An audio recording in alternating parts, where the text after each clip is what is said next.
आप सबको एक बार फिर खुश आमदेद हमारी कायनात की एपिसोड 7 के साथ। इस दफ़ा हम कुछ ताख़ीर से कर रहे हैं, कुछ मामलात ऐसे रहे कि हम एपिसोड 7 को लॉन्च नहीं फौरी तौर पे कर सके। तो अस्सलाम वालेकुम डॉक्टर साहब, कैसे हैं आप? अस्सलाम वालेकुम, बिल्कुल खैरियत से। आप सुनाएं। बस जी बेहतरीन, बिल्कुल ठीक ठाक। मुझे बड़ी खुशी हो रही है आपको बताते हुए डॉक्टर साहब, थोड़ा सा हम लेट हुए तो मुझे इतनी ईमेल्स और टेक्स्ट मैसेजेस लोगों के आए कि भाई वो अगली एपिसोड कहाँ गई, और लोग कह रहे थे कि आपने हमें शोक डाल दिया और फिर आप किधर चले गए। तो खैर, हम इसी कायनात में हैं जी, और हमारी कायनात के साथ आप लोगों के सामने फिर हाजिर हैं। डॉक्टर साहब, आज के टॉपिक के हवाले से मैं ये सोच रहा था कि हम स्टार्स की बात करते हैं और गैलेक्सीज़ की बात करते हैं, और लास्ट हमारी एपिसोड्स ऐसी रहीं जिसमें हमने स्टार्स की किस्मों को, स्टार्स को समझने के हवाले से भी कुछ बातें की। तो मैं ये चाह रहा था कि थोड़ा सा हम इस पे आज हम बात करें कि अब इतने मुख्तलिफ़ तरह के अगर सूरज हैं तो आखिर यहाँ ज़मीन पे बैठ के हमें कैसे पता चल जाता है कि उन स्टार्स की क्या प्रॉपर्टीज़ हैं, उन सितारों में टेम्परेचर क्या है जैसे, तो ये सब चीज़ें हमें कैसे पता चल जाती हैं। तो चलिए आज इस पे बात कीजिए, इसको स्टार्ट करें कि ये हम तहकीक कैसे करते हैं। हाँ, तो आई मीन एक एक लिहाज से जब लोग बात करते हैं जियोलॉजी की या तो केमिस्ट्री की, तो वो जाके जो है वो अपने सैंपल ले सकते हैं। जियोलॉजी जो बिल्कुल। है वाले वो अपने पत्थर लेके आ गए और उसको उन्होंने एनालाइज कर लिया। पहाड़ पर जाके उन्होंने जो है उसको गौर किया कि किस तरह से चीज़ें हो रही हैं। इसी तरह केमिस्ट्री वाले जो हैं वो लैब में एक्सपेरिमेंट्स कर सकते हैं। बायोलॉजी वाले जो है वो स्पीसीज लेके जो है वो उसको देख सकते हैं कि वो क्या उनकी चीज़ें हैं। एस्ट्रोनॉमी में जो है हम फंडामेंटली लिमिटेड है, क्योंकि सारी चीज़ जो है वो काफ़ी फासले पर है। आई मीन अब वो रोबोटिक स्पेसक्राफ्ट जो है मार्स पर, तो मार्स पे जाके जो है वो एक तरह से अब केमिस्ट्री के एक्सपेरिमेंट्स अब हो रहे हैं। ठीक है, लेकिन ज़्यादातर खासतौर से जिस तरह आपने बात की सितारों की, ठीक है, तो वो तो इतने फासले पर हैं कि हम खाली उनको दूर ही से देख सकते हैं। तो एस्ट्रोनॉमी में हर चीज़ जो हम देख रहे हैं, तमाम चीज़ें तकरीबन वो लाइट के जरिए आ रही हैं। ठीक है। और ये एक बड़ा इम्पोर्टेंट सवाल था कि हमें हमारा जो सबसे करीबी सितारा है वो तो हमारा सूरज है। तो सूरज को तो हम पूरा देख सकते हैं, लेकिन जो बाकी जो सितारे हैं वो आपको पिन पॉइंट किस्म के नज़र आते हैं। तो ये एक बड़ा इम्पोर्टेंट सवाल था कि वो सितारे जो हैं वो किस चीज़ के बने हुए हैं, वो हमारे सूरज जैसे हैं या किसी और चीज़ के हैं। तो इसकी जो डेवलपमेंट है वो एक तरह से शुरू हुई 19वीं सेंचुरी में, मिड 19वीं सेंचुरी में, 19वीं सदी में। और उसमें जो की डेवलपमेंट है वो स्पेक्ट्रोस्कोपी की है। तो आई थिंक हमने स्पेक्ट्रोस्कोपी की हमने थोड़ी सी पहले बात की थी, दूसरे सैयारों के एटमॉस्फेयर्स को देखने के सिलसिले में या मुख्तलिफ चीज़ों में। बेसिकली वो वही है, वो जो प्रिज्म होता है उसमें से जब लाइट जाती है तो वो उसके मुख्तलिफ रंग हो जाते हैं। ठीक है। तो वो न्यूटन की वो बताते हैं कि जी न्यूटन ने जो है वो लाइट को देखा, उसने इसकी जो है मुख्तलिफ रंगों की कंपोनेंट्स वो लेके आए। तो वो स्पेक्ट्रोस्कोपी जो है वो 19वीं सदी में लोगों ने टेलीस्कोप्स के पीछे स्पेक्ट्रोमीटर लगाना शुरू किया कि आप जो है उसको, आप जो सितारों से लाइट आ रही है आप उसको आप उसी तरह से डिवाइड कर सकते हैं और देख सकते हैं कि वो किस चीज़ की बनी है। अच्छा, ये तो एक बेस लाइन चीज़ है, लेकिन जो कमाल की चीज़ ये हुई कि उसी स्पेक्ट्रम में आपको कुछ लाइनें नज़र आती हैं। वो लाइनें जो हैं उनको हम स्पेक्ट्रल लाइंस कहते हैं। वो लाइनें उस हिसाब से बनती हैं कि जो एटम जिस चीज़ के बने हुए हैं, एटम में होते हैं इलेक्ट्रॉन, वो ऊपर और नीचे जाते हैं। अगर मुख्तलिफ चीज़ें हों, इसकी फिक्र की बात नहीं कि क्यों ऊपर नीचे जाते हैं, लेकिन वो ऊपर नीचे जाते हैं। लेकिन जब वो ऊपर जाएं या नीचे आएँ तो या तो वो लाइट एब्जॉर्ब करते हैं या वो लाइट इमिट करते हैं। अच्छा। लेकिन जहां पर वो जिस तरह से वो लाइट इमिट करेंगे या एब्जॉर्ब करेंगे वो डिपेंड करता है उस एटम के स्ट्रक्चर पर। तो अगर हाइड्रोजन एटम है तो वो जिस तरह से लाइट एब्जॉर्ब करेगा या वो लाइट इमिट करेगा वो डिपेंड करेगा उस हाइड्रोजन एटम के स्ट्रक्चर पर। अच्छा। अगर हीलियम का एटम होगा, उसका स्ट्रक्चर दूसरा होगा, तो वो लाइट दूसरी जगह से एब्जॉर्ब करेगा, दूसरी जगह से इमिट करेगा। इसी तरह अगर आप देखेंगे लिथियम या ऑक्सीजन या नाइट्रोजन या कार्बन या सिलिकॉन या कोई भी, उन सब के अपने अपने स्ट्रक्चर्स हैं, यूनिक स्ट्रक्चर्स। तो एक तरह से जब एस्ट्रोनॉमर्स बात करते हैं वो एक तरह से फिंगरप्रिंट्स की बात कर रहे हैं। फिंगरप्रिंट्स जो है वो यूनिक है, तो आप पता कर सकते हैं कि किसके फिंगरप्रिंट्स हैं। इसी तरह जब हम बात कर रहे हैं इन एटम्स की, हर एटम का, एलिमेंट का एक यूनिक स्ट्रक्चर है। अच्छा, अब अगर हम सितारे की रोशनी आई और उसमें हमने देखा कि या तो वो अगर लाइट एब्जॉर्ब हुई है तो उसको हम एब्जॉर्प्शन लाइन कहते हैं, अगर लाइट इमिट हुई है तो उसको इमिशन लाइन कहते हैं, ठीक है। लेकिन इन जनरल उसमें आप स्पेक्ट्रल लाइन कह दें अगर आप उसको। अब आपने स्पेक्ट्रम लिया, वही न्यूटन वाली चीज़, प्रिज्म लिया, उसमें से आपने इसमें लाइट जो है मुख्तलिफ कलर्स आई, उसमें हमने देखा कुछ जगहों पर जो है वो लाइट एब्जॉर्ब हुई भी है या लाइट इमिट हुई है, कुछ भी, वो दोनों एक ही चीज़ें हैं, स्ट्रक्चर उसमें से एक ही है। अच्छा, ये तो बिल्कुल उस जगह पर लाइट एब्जॉर्ब हुई है जहां पर हाइड्रोजन इलेक्ट्रॉन होता है, ठीक है।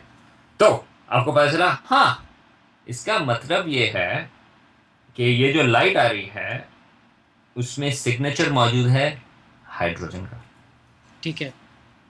तो आपको पता ही चला। तो ये चीज़ जो है वो हमारे सूरज से थी, जब सूरज की रोशनी आती है उसमें हमें पता है कि हमें ये किस तरह पता है कि सूरज हाइड्रोजन का बना हुआ है। हमने सूरज को जो है वो लेबोरेटरी में लगा के जो है उसको तो हमने चेक नहीं किया, लेकिन हमने उसकी रोशनी देखी और उसमें सिग्नेचर ये पता चला कि उसमें हाइड्रोजन है।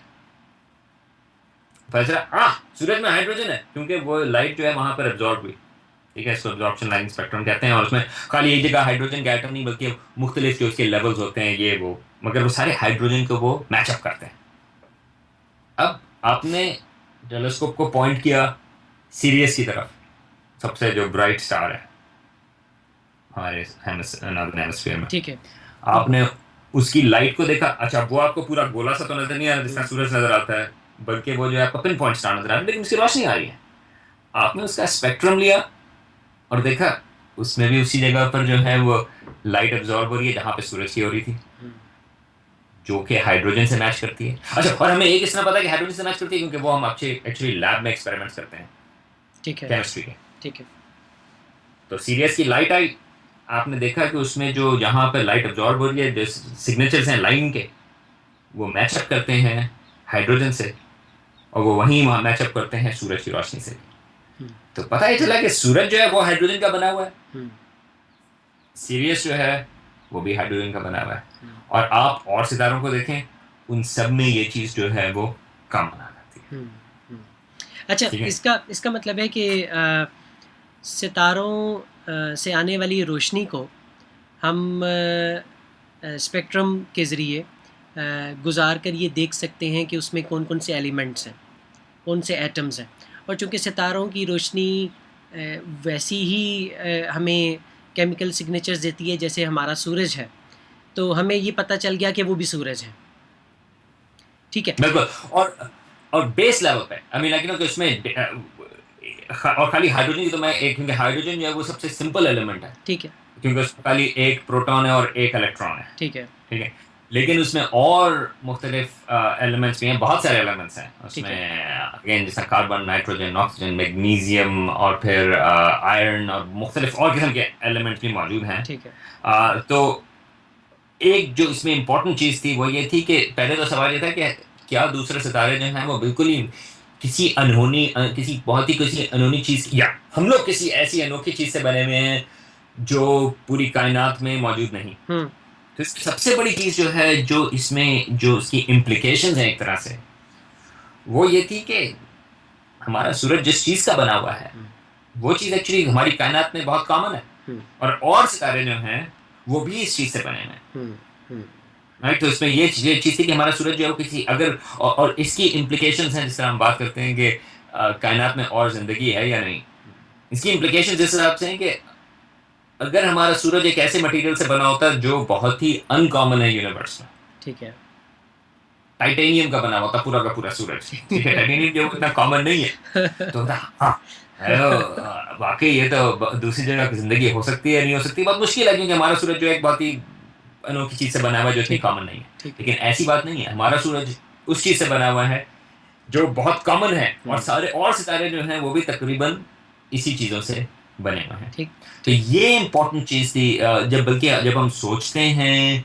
कि कहीं और जिंदगी हो सकती है या नहीं हो सकती, या क्या हमारा सूरज खास है या नहीं, उन सारी चीजों में ये एक इम्पोर्टेंट चीज थी कि दरअसल हमारा सूरज जो है वो उन्हीं चीजों से बना हुआ जिस तरह दूसरे सितारे बने हैं।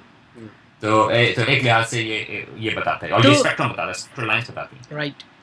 अच्छा, तो फिर इसका मतलब है कि जिस तरह हमारा सूरज बहुत गर्म है,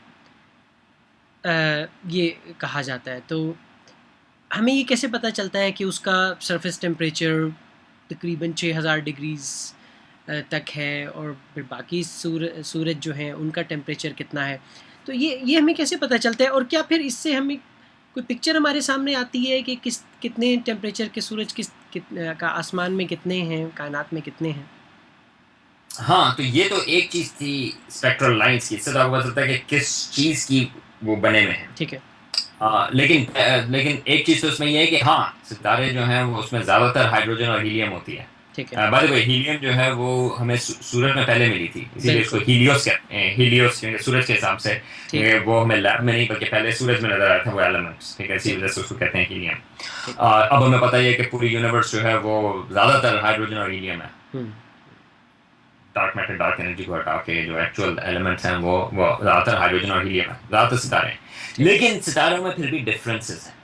तो कुछ तो हमारे जैसे सितारे हैं, जिस तरह हमारा सूरज है, उसके अब हम किस तरह से बता सकते हैं कि सूरज मुख्तलिफ किस्म के हैं या नहीं है? ये इस वक्त अगर इस वक्त रात का वक्त है, अगर आप बाहर जाएं, आप ऊपर देखें, आपको ऑलरेडी मुख्तलिफ किस्म के सितारे नजर आएंगे। आप अगर ऊपर देखें, आपको थोड़े से नीले किस्म के सितारे नजर होंगे, वो ब्लूइश स्टार्स हैं। इसका मतलब यह है कि उनका जो सरफेस टेम्परेचर है वो काफ़ी ज़्यादा है हमारे सूरज से। उनका सरफेस टेम्परेचर होगा तकरीबन 25 से 50,000 डिग्री तक। ठीक है। काफ़ी गर्म। अगर आप ऊपर देखेंगे और आपको थोड़े से ऑरेंजिश किस्म के स्टार नजर आएंगे, तो इसका मतलब यह है कि उसमें सरफेस टेम्परेचर जो है वो कम है, तकरीबन 3-4 हज़ार डिग्री। हमारा सूरज जो है वो तकरीबन पीले रंग का है, उसका सरफेस टेम्परेचर है तकरीबन 6,000 डिग्री। ठीक है, तो ये आप उसमें ऑलरेडी देख रहे हैं कि वेरिएशंस हैं सितारों में। अच्छा, अब इस कलर और टेम्परेचर का किस तरह से रिलेशन है? तो ये हर बॉडी जो है, ये एक अगेन मैं एक टर्म यूज करूंगा, मगर आपको इसको याद करने की जरूरत नहीं, मगर ये आपके इंटर फिजिक्स में वो आती है, ब्लैक बॉडी रेडिएशन। ठीक है। इसको छोड़ दें, ब्लैक बॉडी रेडिएशन, लेकिन उसका कहने का मकसद ये है कि कोई भी चीज अगर ओपेक है, मेरा ख्याल है मैं ओपेक हूं क्योंकि आप मेरे थ्रू आप मैं नहीं देख सकते, इसका मतलब है मैं ओपेक हूं। द यूनिवर्स में कोई भी चीज अगर ओपेक है, उसका टेम्परेचर है, लेकिन और वो इमिट करती है रोशनी उस टेम्परेचर के हिसाब से। अच्छा, आप अभी जो मुझे देख रहे हैं वो ये मेरे टेम्परेचर की वजह से नहीं देख रहे हैं। तो आपका हमें, तो आप तो ब्लू स्टार हैं, आपका टेम्परेचर मगर ये जो है ये लाइट रिफ्लेक्ट हो रही है, ये एक अलग, ये हम कभी फिर बाद में बात करेंगे कि आप मुझे क्यों देख रहे हैं, ये मेरी लाइट रिफ्लेक्ट हो रही है, आप वो देख रहे हैं। ठीक है। लेकिन अगर आप मेरा टेम्परेचर मालूम करना चाहेंगे, वो आपको इंफ्रारेड में नजर आएगा। तो वो जो नाइट टाइम गॉगल्स होते हैं, जिस तरह अक्सर वो आता है ना कि वो आपको नाइट गॉगल्स में आपको क्या नजर आएंगे, वो नाइट गॉगल्स, हालांकि कोई रोशनी नहीं आ रही, अंधेरा है, आप लाइट रिफ्लेक्ट नहीं कर रहे, लेकिन वो जो इंफ्रारेड में आप इंसानों को देख सकते हैं, क्योंकि इंसानों का जो टेम्परेचर है वो इंफ्रारेड में आता है। ठीक है। अच्छा, सूरज जो है वो भी ओपेक है, आप सूरज के थ्रू नहीं देख सकते। तो जहां पे वो ओपेक हो जाता है, उसका सरफेस टेम्परेचर जो है वो 6,000 डिग्री। अगर कोई और ज्यादा गर्म, क्योंकि टेम्परेचर की डिपेंडेंट है, 6,000 डिग्री वो पीला रंग, और अगर 25 से 50,000 डिग्री वो नीला रंग। अच्छा, इसका जो है, आप अगेन इसके लिए आपको सितारों पर जाने की जरूरत नहीं, आप इसको अगर आप चूल्हा ऑन करें, ठीक है, अगर आप चूल्हा ऑन करते हैं, आपको फ्लेम नजर आता है, जो सबसे गर्म पार्ट है वो नीला होता है, वो बिल्कुल वो यहाँ पे फ्लेम के नीचे है, और उसके ऊपर जो है वो पीला हो जाता है अगर फ्लेम को अगर आप देखें। इसी तरह अगर आपने पाकिस्तान में आपको नजर आएगी वेल्डिंग होती है, वहाँ पे वो लोग लगे हुए होते हैं, वो मोटरसाइकिल या वो मुख्तलिफ चीज़ों के ऊपर जो है वेल्डर्स होते हैं, तो वेल्डिंग फ्लेम जो है वो आपको नीले रंग का नजर आता है क्योंकि उसका टेम्परेचर बहुत ज़्यादा है। तो ये एक कलर और टेम्परेचर का रिलेशन है, और उसमें आपको ये नजर आते हैं कि मुख्तलिफ सितारे जो हैं उनके टेम्परेचर फ़र्क हैं। बहुत सारे सितारे जो हैं वो हमारे सूरज जैसे हैं, 5-6 हज़ार डिग्री पे, मगर बहुत सारे सितारे जो हैं वो ज़्यादा गर्म हैं और बहुत सारे सितारे जो हैं वो कम गर्म हैं। ठीक है। लेकिन इनका ताल्लुक, सवाल ये पैदा होता है कि अच्छा चलो, ये तो हमने पहला सवाल किया कि मुख्तलिफ किस्म के सितारे हैं, ये हमें क्या बताता है? तो एक रिलेशन उसमें जो वो आती है, जो एस्ट्रोनॉमर्स ने देखना शुरू किया कि जो गर्म सितारे हैं, जो 25 से 50,000 डिग्री उनका सरफेस टेम्परेचर है, हमारे सूरज से ज़्यादा गर्म है, अच्छा। वो बहुत ब्राइट भी हैं और उनका मास भी ज़्यादा है, वो बड़े भी हैं। अच्छा। और ये फिर अभी हम बाद में बात करेंगे कि उसका नतीजा क्या है, लेकिन उसमें से जो एक उसकी इम्प्लीकेशन है वो ये है कि वो बहुत जल्दी से उनका फ्यूल ख़त्म हो जाएगा और वो बहुत कम, एस्ट्रोनॉमी के हिसाब से वो कम उम्र ज़िंदा रहते हैं, बड़े स्टार्स जो ब्लू भी हैं, और वो उनका इंतकाल जो है वो जल्दी हो जाता है। अच्छा। ठीक है। और इंतकाल का मतलब एस्ट्रोनॉमी के हिसाब से खाली ये है कि जो उसमें सेंटर में एनर्जी प्रोड्यूस कर रहा है, वो न्यूक्लियर फ्यूजन है हाइड्रोजन से हीलियम में, ये सेंट्रल मेन चीज़ होती है। वो जो बड़े वाले सितारे हैं जो गर्म भी हैं, जो नीले भी हैं, तो देयर इज अ कोरिलेशन, वो अपना फ्यूल जो है वो बेइंतहाई तेजी से वो खर्च करते हैं। जो नीचे वाले सितारे हैं छोटे और वो लाल किस्म के, वो आहिस्ता आहिस्ता आहिस्ता आहिस्ता करके वो खर्च करते हैं, तो वो काफ़ी अरसा वो रहते हैं। तो ये एक तरह से ये जो मैं आपको कहानी बता रहा हूँ, एक लिहाज से वो कहलाती है, ये हम एक तरह से हम वो कहते हैं मेन सीक्वेंस स्टार्स। और ये अभी हम फिर बात करेंगे कि मेन सीक्वेंस का क्या मतलब है, लेकिन इसमें खाली जो मेन चीज़ कहने की है वो ये है कि इन सारे सितारों में जिनकी हम बात कर रहे हैं, उनके सेंटर में जो एनर्जी प्रोड्यूस हो रही है, हमारे सूरज में भी, वो हाइड्रोजन लेके हीलियम में कन्वर्ट हो रही है और उससे एनर्जी बन रही है। और हमारे सितारे की एनर्जी तकरीबन 9 बिलियन साल, 4.5 बिलियन साल ऑलरेडी हो चुके हैं, उसको कोई 9 बिलियन साल टोटल लगेंगे जब उसकी हाइड्रोजन ख़त्म होगी। अच्छा। बड़े सितारों की 10 मिलियन साल में, 15 मिलियन साल में ख़त्म। और जो छोटे वाले सितारे हैं, जो लाल रंग के हैं, जो कम गर्म हैं, उनमें उनको जो है वो 20 बिलियन साल लगेंगे हाइड्रोजन को हीलियम में ख़त्म करने में। अच्छा। अच्छा। तो जो फिर हमने आज आपसे बात समझी, वो ये समझी कि ऐसे तरीके हैं जिनसे हम दूसरे सितारों की केमिकल कंपोजिशन को यहाँ ज़मीन पे बैठ के बड़ी आसानी समझ सकते हैं और उनका टेम्परेचर समझ सकते हैं। आज का वक्त बड़ी तेज़ी से गुज़रा, हमारा आज की एपिसोड का वक्त ख़त्म हो रहा है। मैं डॉक्टर साहब ये चाहूँगा कि नेक्स्ट एपिसोड में आप थोड़ा सा, जो हम एस्ट्रोनॉमी की बड़ी सितारों को समझने में जो बड़ी बुनियादी बात समझी जाती है, HR डायग्राम का बड़ा जिक्र होता है, टेक्स्ट बुक्स में बड़ा उसका जिक्र होता है, तो नेक्स्ट एपिसोड में फिर हम उसका आपसे पूछेंगे तफसील से, और जिसका आपने अभी हवाला भी दिया मेन सीक्वेंस स्टार्स का, तो नेक्स्ट एपिसोड में फिर उनसे उसका आपसे जिक्र करेंगे। अगर मैं एक चीज़ कह दूं कि ये जो कॉन्सेप्ट की हम बात करें, जो इंटरलिंकिंग है कि सितारों के ज़्यादा तेज़ी से वो फ्यूल यूज़ कर रहे हैं या कम तेज़ी से यूज़ कर रहे हैं, या उनका टेम्परेचर, ये काफ़ी कॉम्प्लेक्स चीज़ें हैं, ये आपस में इंटरलिंक्ड हैं। इन चीज़ों की आसानी के लिए ये डायग्राम, जिसको हर्ट्सप्रंग रसल डायग्राम कहते हैं, एक डेनिश एस्ट्रोनॉमर था हर्ट्सप्रंग और एक अमेरिकन एस्ट्रोनॉमर था रसल, इन दोनों ने इंडिपेंडेंटली इन चीज़ों को रिलेशन में देखा। वो इन चीज़ों को विजुअलाइज करने के लिए आसानी पैदा करता है। तो अगर लोग इंटरेस्टेड हों, वो इसको गूगल भी कर सकते हैं कि HR डायग्राम, और उसमें थोड़ी सी उनको शक्ल नजर आएगी कि किस किस्म के वो होते हैं। लेकिन जिन चीज़ों की हम टर्मिनोलॉजीज की भी बात करें, जिस तरह मेन सीक्वेंस स्टार्स हैं, वो बिल्कुल आपने सही कहा कि वो जो है वो HR डायग्राम का एक हिस्सा है, और वो आसानी देता है कि हम उसको किस तरह से इन चीज़ों को आप विजुलाइज करें मुख्तलिफ सितारों को।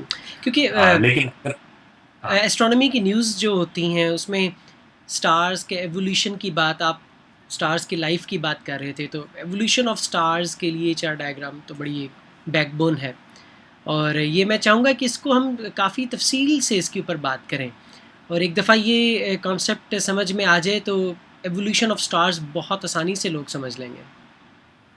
बिल्कुल। और लेकिन अगर कुछ आप कोई और लेसन लें या ना लें, दो चीज़ें आज आप कर सकते हैं। एक कि हमें क्यों पता है कि बाकी सितारे जो हैं वो, या बाकी यूनिवर्स जो है वो भी उसी मटेरियल की बनी हुई है जिसके रंग के हम हैं, वो स्पेक्ट्रल लाइन से है।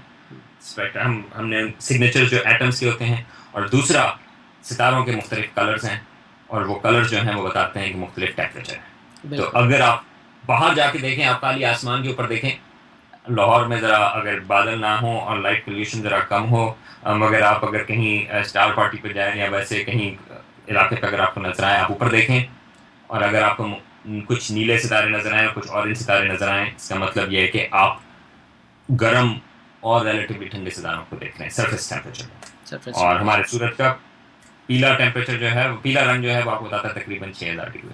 अच्छा, आप लोगों को इम्प्रेस कर सकते हैं यार, जाके कहते हैं कि ओ ये सितारा मेरा ख्याल है ये 25,000 डिग्री से बिल्कुल आपने ठीक कहा।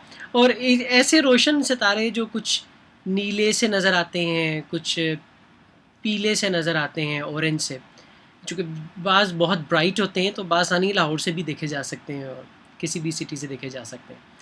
तो ये और ज़्यादातर सफ़ेद नजर आएंगे क्योंकि उनकी आपके पास जो है वो इतने दूर हैं, या उनके कलर्स जो हैं वो इतने एक्सट्रीम नहीं है। आई मीन आप जो हैं वो, ये जो है ज़्यादा एक्सट्रीम केसेस होते हैं जिसमें आपको बाकी नीले नज़र आए या आपको लाल नज़र आए। बल्कि वो जब हम तस्वीरें लेना शुरू होते हैं एमेचर एस्ट्रोनॉमी में, तो मुझे याद है जो पहली चीज़ फिल्म के कैमरे के ज़माने में मैंने नोट की थी वो यही किया था कि लॉन्ग एक्सपोजर पे कलर्स बड़े नुमायाँ हो जाते हैं स्टार्स के।